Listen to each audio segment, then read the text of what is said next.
Hey guys, स्वागत है आपका मेरे channel horror stories in Hindi में। मैं हाजिर हो गया हूँ एक और नई कहानी के साथ। ये कहानी है बिहार के एक किसान की, जिसके साथ आधी रात को खेतों में कुछ अजीब सा वाकया होता है। तो आखिरकार उस किसान के साथ ऐसा क्या होता है जानेंगे हम इस वीडियो में।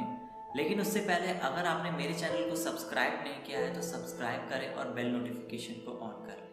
चलिए चलते हैं आज। ये कहानी बिहार की है, जहाँ एक किसान रहता था जिसका नाम विजय नंदन था। एक बार की बात है जब विजय नंदन ने अपने एक दोस्त के साथ शर्त रखी कि कौन जल्दी खेत में पानी लगाएगा। विजय नंदन ने रात को ही पूरी तैयारी कर ली और वो सो गया। पहले हर कोई अपने पास घड़ी नहीं पहनता था और ना ही उन लोगों के पास कोई फ़ोन होता था। वो लोग अंदाजे से ही अपने टाइम का पता कर लेते थे। करीब रात के 2 बज रहे होंगे। विजय नंदन की आंख खुल गई और वो सोचा कि सुबह होने ही वाली है और खेत की ओर बढ़ने लगा। पूरा गांव सुनसान था, सर्दियों का समय था। जैसे वो आगे चलता रहा खेतों में, उसकी नज़र साग के खेत पर गई। वहाँ एक औरत साग तोड़ रही थी। विजय नंदन धीरे धीरे उसके करीब पहुँचता है और पूछता है, अरे इतनी भी जल्दी क्या थी?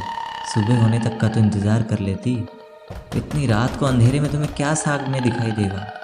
इतना कहकर विजय नंदन अपने खेत की ओर चल देता है।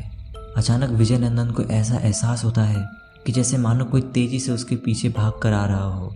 विजय नंदन रुक जाता है और जानने के लिए वो पीछे जैसे ही मुड़कर देखता है तो वही औरत उसके पीछे से आ रही थी और उस औरत के बाल खुले हुए थे और वो काफ़ी भयानक लग रही थी।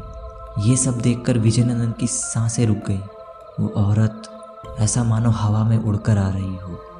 वो औरत करीब 5 मीटर दूर आकर रुक गई। विजय नंदन को लगा कि आज उसका मरना पक्का है और विजय नंदन डर के मारे वहीं गिर गया और उसके हाथ से फावड़ा गिर गया। जैसे ही फावड़ा गिरा और वो चुड़ैल विजय नंदन की छाती पर बैठ गई और बोली, तेरी हिम्मत कैसे हुई मुझे टोकने की? उस औरत का चेहरा इतना भयानक था कि आप सोच भी नहीं सकते। तभी विजय नंदन के हाथ उनके फावड़े पर पड़ी। उन्होंने जैसे ही फावड़े को उठाया, वो चुड़ैल उससे काफ़ी दूर चली गई। विजय नंदन को समझते हुए देर नहीं लगी कि ये चुड़ैल इस फावड़े से डर रही है। उन्होंने तुरंत ही उस फावड़े से चुड़ैल पर हमला कर दिया और वो चुड़ैल तुरंत ही गायब हो गई। विजय नंदन की सांस में सांस आई और वो तुरंत अपने घर की ओर चला गया। कहते हैं कि भूत, चुड़ैल, नर पिशाच लोहे के बने औजारों से डरते हैं। क्या सच में ऐसा होता है? सो गाइस, अगर वीडियो आपको अच्छी लगी तो वीडियो को लाइक, शेयर और कमेंट करना ना भूले। मैं मिलता हूँ आपसे बहुत ही जल्द एक और नई कहानी।